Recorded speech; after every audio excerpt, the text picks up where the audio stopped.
নারায়ণগঞ্জের বন্দরে ছিনতাইকারীদের ছুরিকাঘাতে আহত যুবকের মৃত্যু এবং পুলিশের বিরুদ্ধে ঘুষ দাবির অভিযোগে বন্দর থানা ঘেরাও করে বিক্ষোভ করেছে নিহতের স্বজন ও এলাকাবাসী।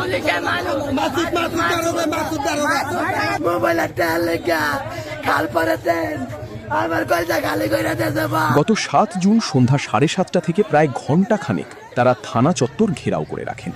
পরে পুলিশ এ ঘটনার সুষ্ঠু তদন্তের আশ্বাস দিলে তারা বিক্ষোভ থেকে সরে আসেন।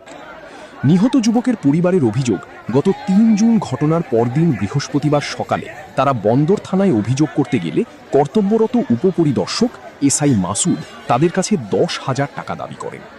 পুলিশের এই অসংবেদনশীল আচরণ এবং ঘটনার ৪ দিন পার হলেও অপরাধী গ্রেপ্তার না হওয়ায় স্থানীয় জনগণের মধ্যে তীব্র ক্ষোভের সৃষ্টি হয়, যার জেরে রোববার সন্ধ্যায় এলাকাবাসী থানা ঘেরাও করে বিক্ষোভ শুরু করে। এর আগে ছিনতাইকারীদের ছুরিকাঘাতে গুরুতর আহত হওয়ার ৪ দিন পর চিকিৎসাধীন অবস্থায় রোববার ভোর ৫:৩০টার দিকে ঢাকা মেডিকেল কলেজ হাসপাতালে মারা যান ১৮ বছর বয়সী মোহাম্মদ জুবায়ের।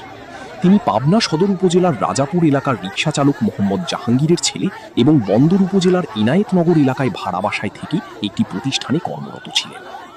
ঘুষ দাবির অভিযোগের বিষয়ে জানতে চাইলে বন্দর থানার অফিসার ইনচার্জ ওসি গোলাম মুক্তার আশরাফুদ্দিন কোনো মন্তব্য করতে রাজি হন।